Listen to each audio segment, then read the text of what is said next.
সিলেট এ যেন এক স্বপ্নপুরী।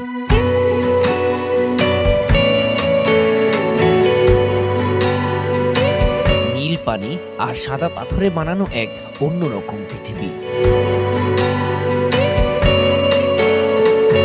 যা জীবনের সব ক্লান্তি দূর করে দিবে। আর জাফলং এর ওই দূর পাহাড়ের ঝর্ণাগুলো মন কেড়ে নেয় মুহূর্তেই। তাই তো এই অপার্থিব সৌন্দর্যকে উপভোগ করার জন্য আমরা চারজন চলে আসছি সিলেটে। ঘুরে দেখব সিলেট, সাদা পাথর এবং জাফলং এর সৌন্দর্য। আগের ভিডিওতে আমরা দেখিয়েছি চায়ের রাজ্য শ্রীমঙ্গল, যারা দেখেননি দেখে নিবেন। এখন তাহলে মন দিয়ে বসে পড়ুন সিলেট, জাফলং এবং সাদা পাথরের সৌন্দর্য দেখতে।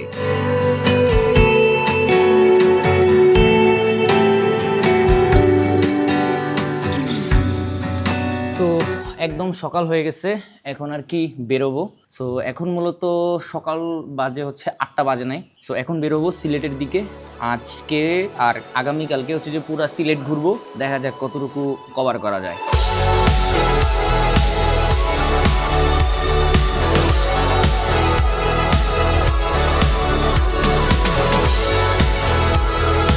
তো সকাল সকাল আমরা বের হয়ে গেছি। আজকের ওয়েদারটা বেশ সুন্দর। এখন এই বামে হচ্ছে যে গ্র্যান্ড সুলতান 5 স্টার হোটেলটা। আমাদের ইচ্ছা আছে আমরা 10:30টার মধ্যে সিলেট ঢুকবো, 11টা-12টার মধ্যে চেক ইন করে আমরা 1টা দিকে আবার ঘুরতে বের হয়ে যাবো। কারণ ভাই ঘুরতে এসে যদি আমরা ঘুমাই তাহলে তার ঘোরাটারা হইলো না। এই দেখেন কত সুন্দর ভিউ।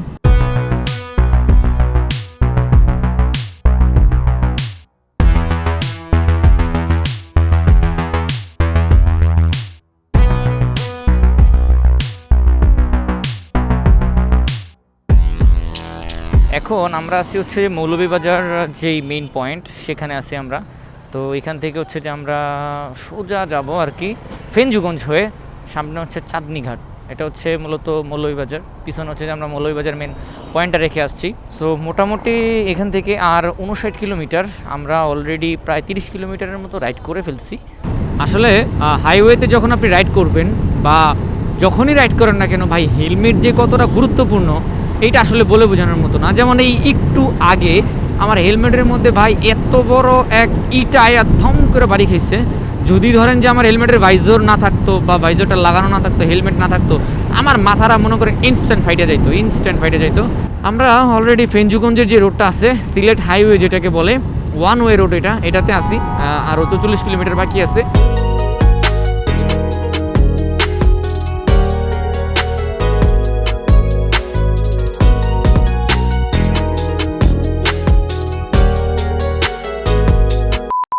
তো এখন আমরা পুরো সিলেট সিটির মধ্যে ঢুকে গেছি। আমরা ওই সিটি দিয়ে না ঢুকে আমরা ভিতর দিয়ে ঢুকছি। ওই রোডটাতে আজকে জ্যাম লেগে আছে, এর কারণে আমরা এখন সরাসরি চলে যাব শাহজালাল মাজারের ওইদিকে হোটেল খোঁজার জন্য 2 দিনের জন্য। চলেন আমরা হোটেল খুঁজি আগে। ভাই ভাই রুম হবে 4 জনের?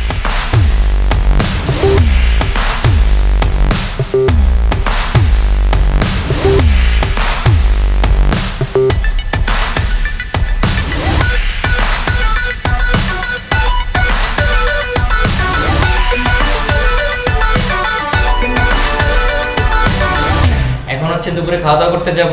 অনেক খোঁজাখুঁজির পরে হোটেলটা পাইছিলাম। তো খুবই টায়ার্ড ভাই, সকাল থেকে পর্যন্ত কিছু খাওয়া নেই। ইচ্ছা মতো শ্রীমঙ্গলে যে টানাটানি শুরু হয়েছে দুইজনের, ইচ্ছা মতো টানছি গাড়ি, টেনে হচ্ছে যে একদম চলে আসছি হচ্ছে সিলেটে। এখন হচ্ছে আমরা খাওয়া দাওয়া করবো। খাওয়া দাওয়া করার পরে আমরা হচ্ছে সাদা পাথরের দিকে যাবো আর কি।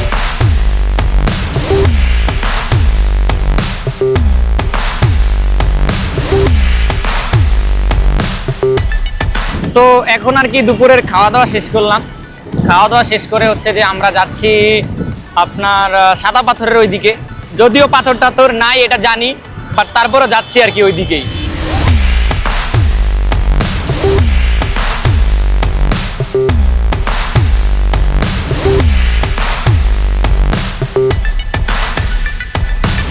তো আমরা মূলত কোম্পানিগঞ্জ, ভোলাগঞ্জ যে সাদা পাথর এলাকাটা, ওই দিকে চলে আসছি। ওই তো সামনে হচ্ছে ইন্ডিয়ার যে বিশাল বড় বড় পাহাড়গুলো দেখা যাইতেছে। ওই যে জানি না যে আসলে ক্যামেরা দিয়ে কতটুকু বোঝা যাইতেছে, বাট ভাই বিশাল বড় বড় পাহাড় দেখা যাইতেছে, বিশাল বড় বড়। যেটা আসলে ক্যামেরা দিয়ে বুঝলে বোঝানো সম্ভব না। যদি আসেন তাহলে বুঝবেন যে আসলে বাংলাদেশের শেষ প্রান্ত থেকে ইন্ডিয়ার যেই ভিউগুলা জাস্ট মাথা নষ্ট। প্রায় আপনার সিলেট সদর থেকে হইতেছে 35 কিলোমিটারের মতো দূর এই ভোলাগঞ্জ। তবে হ্যাঁ ভাই, যে লাস্টের 3 কিলোমিটার 4 কিলোমিটার পর থেকে যে ভিউটা আসে না পাহাড়ের, জোস লাগে জোস। আমরা এখন সাদা পাথরের যে ঘাট আছে ওইখানে চলে আসছি। এখন হচ্ছে যে এখান দিয়ে আমরা বোট দিয়ে সাদা পাথর যাব। প্রচণ্ড লেভেলের গরম, হিউজ পরিমাণে গরম। আমরা এখান থেকে 800 টাকা দিয়ে হচ্ছে যে বোটের টিকিট কাটলাম। এখন 800 টাকা দিয়ে আপনারা 8 জনও যাইতে পারবেন, আবার 800 টাকা দিয়ে একজনও যেতে পারবেন, 5 জনও যেতে পারবেন। কারণ আমরা যাচ্ছি হচ্ছে 4 জন, যেহেতু আমরা 4 জন আসছি। তো যাই, ওই যে এখান থেকে সাদা পাথর দেখা যায়।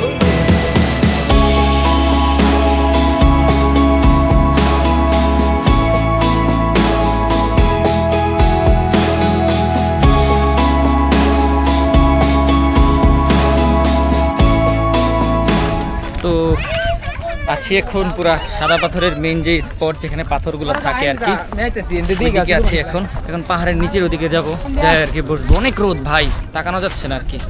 আর একটা জিনিস খারাপ লাগে, সেটা কি জানেন? সেটা হচ্ছে এত সুন্দর সুন্দর পাহাড়গুলা সব হচ্ছে আপনার ইন্ডিয়ার সাইডে, বাংলাদেশের সাইডে একটাও নাই। তো এখন আমরা খুব একটা টেনশনের মধ্যে আছি। টেনশনটা হইলো সাদা পাথর এসে এই ঝর্ণার পানিতে গোসল করবো কি করবো না। অলরেডি আমি নামছিলাম, পা এত ঠান্ডা ভাই, পানি সে লেভেলের ঠান্ডা, মনে হয় যে ফ্রিজের থেকে বের করছে, এত পরিমাণে ঠান্ডা পানি। নাম্বা এখন আমার তো সুযোগ নেই, পেন তো নিয়ে আসিনি। সমস্যা নেই, আপনাদের জন্য আমি নামতেছি। আমি ভাই এই সুযোগটি মিস করি নাই, কারণ সাদা পাথরে এসে যদি এই পানিতেই না নামতে পারি মেঘালয়ের ঝর্ণার পানির মধ্যে, তাহলে তো ভাই জীবনের অর্ধেক শান্তিটা মিস করে ফেলবো। অ্যান্ড এইখানে যেই পরিমাণে ঠান্ডা পানি ভাই, পুরা কলিজাটা আর কি জুড়ায় গেছে।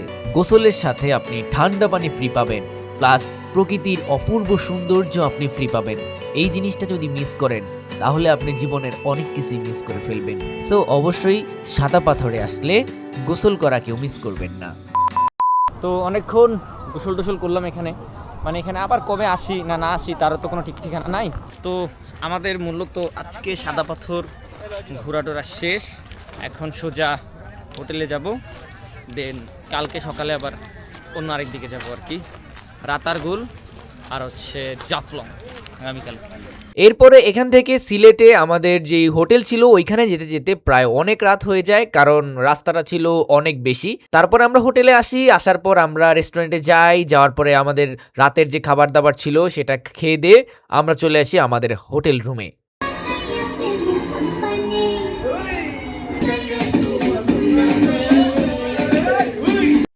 আজকের মতো এখানেই সব শেষ। এরপরে আগামীকালকে যাব হচ্ছে জাফলং, দেখা হচ্ছে সকালে।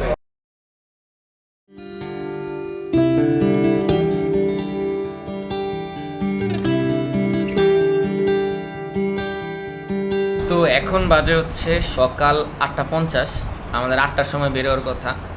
সো এত বেশি টায়ার্ড ছিলাম, ইচ্ছা মতো ঘুম দিয়েছি সবাই, সো বেরোতে পারি নাই। বাট এখন বের হবো হচ্ছে আপনার একবারে জাফলংয়ের উদ্দেশ্যে। আর জাফলংয়ে যে সেই ডুবাডুবি হবে, কি বলেন ভাই? এ মুন্না, ঘুম দিতে দিতে পুরো কাহিল হয়ে যেতেছ গা, এত ঘুমাইলে সেই গোসল করবো। আর এখনই আমরা বের হবো, সকালে নাস্তা এখনো করি নাই, সামনে কোনো এক জায়গায় সকালে নাস্তাটা করেই ঘুম ঘুম।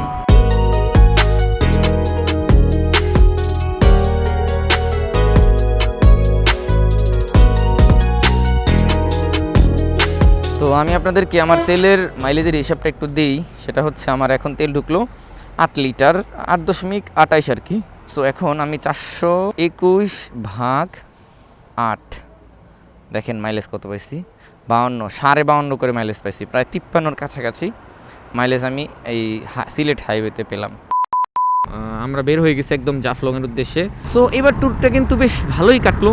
তো আমরা সিলেট সদর থেকে ভিতরের দিকে ঢুকে জাফলংয়ের যে রোডটা আছে এই রোডের ভিতর দিকে ঢুকে যাচ্ছি। তবে এদিকের যে ভিউটা না ভাই খুবই সুন্দর, মানে একদম গ্রাম্য পরিবেশের উপর দিয়ে হচ্ছে যে রাস্তাগুলা, অ্যান্ড এদিক দিয়ে বাইক চালা যেতে ভাই খুবই শান্তি লাগে।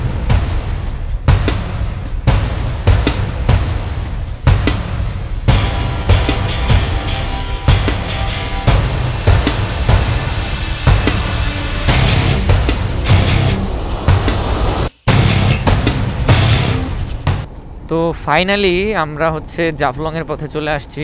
ওই সামনেই হচ্ছে যে ইন্ডিয়ার যে পাহাড়গুলা ওইগুলো দেখা যাইতেছে। আসলে ক্যামেরাতে কতটুকু বুঝতে পারতেছেন আমি জানি না, বাট পাহাড়গুলা একদম ক্লোজ দেখা যাচ্ছে আর অনেক সুন্দর লাগতেছে পাহাড়গুলা। বিশাল বড় বড় পাহাড় ভাই, বিশাল বড় বড় পাহাড়।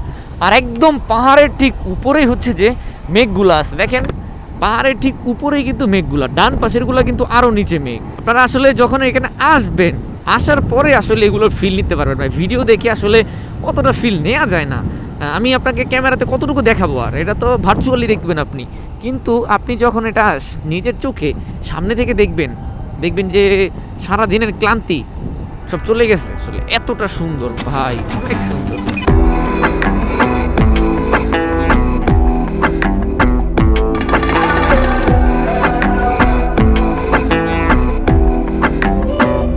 তো আমরা এখন জাফলংয়ের মোটামুটি খুব কাছাকাছি একটা জায়গায় আছি, বাট ভিউটা দেখেন ভাই, অস্থির লেভেলের ভিউ, অস্থির সেই, মানে সব ইন্ডিয়ার পাহাড়। আমার পিছনে হচ্ছে বাংলাদেশিগুলো, আর ওই যে ওই পাশে হচ্ছে ইন্ডিয়া, নিচে কিন্তু বর্ডার আছে। তো এত সুন্দর একটা জায়গাতে ভাই দাঁড়াইলাম, মানে জাস্ট বলতে হবে যে মাশাআল্লাহ, এত সুন্দর ভিউ যে বাংলাদেশের মধ্যে আছে। তবে একটাই আফসোস, সেটা হইতেছে যে এই পাহাড়গুলো বাংলাদেশি না, এই পাহাড়গুলো হচ্ছে ইন্ডিয়াদের। তবে পাহাড়গুলো দেখে খুব আফসোস হয়, আবার সুন্দরও লাগে। এত সুন্দর পাহাড়, আর আশেপাশে বেশ কয়েকটা ঝর্ণা আছে, ওই ঝর্ণাগুলো দেখতে অনেক সুন্দর লাগে, অনেক সুন্দর লাগছে এই জায়গার ভিউটা। আসলে আমরা এত কষ্ট করে যতক্ষণ আসছি, আসার পরে ভিউ দেখে অনেক বেশি ভালো লাগলো। তো আমরা অলরেডি জাফলং 0 পয়েন্টে চলে আসছি। ওই যে আমার পিছনে হচ্ছে জাফলং 0 পয়েন্ট। আমার কাছে যতটুকু মনে হইতেছে, গতকালকে আমরা যেখানে গেছিলাম সাদা পাথর, ওইখানে পাথরের সংখ্যা খুবই কম, ধরতে গেলে নাই। বাট আজকে যেখানে আছে জাফলং, এইখানে ভাই সাদা পাথরের তো অভাব নাই, জায়গার নাম দুটা চেঞ্জ করে দেওয়া দরকার। এরপরে আমরা চলে যাই মায়াবী ঝর্ণা দেখতে। কিন্তু মায়াবী ঝর্ণা দেখতে গিয়েই আমরা খাই সবচেয়ে বড় লস, কারণ মায়াবী ঝর্ণার মধ্যে এক ফোঁটাও পানি ছিল না। সবাই মায়াবী ঝর্ণার উপরে উঠে উঠে ছবি তুলতেছিল এবং ভিডিও করতেছিল, বাট মায়াবী ঝর্ণার মধ্যে কোনো রকমের পানি ছিল না, যেটা আমাদের একটা এই ট্যুরের লস প্রজেক্ট ছিল। শুধু শুধু টাকা নষ্ট, শুধু শুধু টাকা নষ্ট, কষ্ট টাকাও নষ্ট। যাই হোক, এরপরে আমরা এখান থেকে চলে আসি জাফলংয়ে। আসার পর মেঘালয়ের যে ঠান্ডা পানিগুলো আছে ভাই, এগুলোতে গোসল করি। গোসল করার পরে আমাদের শরীর একদমই ছেড়ে দেয়। সারা দিন যে আমরা বাইক রাইড করছি, অনেক কষ্ট করে যে এই পর্যন্ত আসছি, সব কষ্ট মুছে গিয়েছে এক মুহূর্তে যখনই এখানে আমরা গোসল করেছি।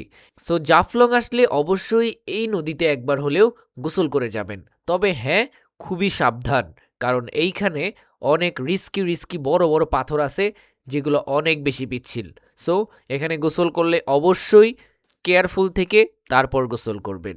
এরপরে মূলত এখানেই শেষ হয়ে যায় আমাদের এবারের জাফলং এবং সাদা পাথর ভ্রমণের গল্প। এর মাঝেও আমাদের মধ্যে হয়েছে অনেক খুনসুটি, মনে রাখার মতো অনেক স্মৃতি।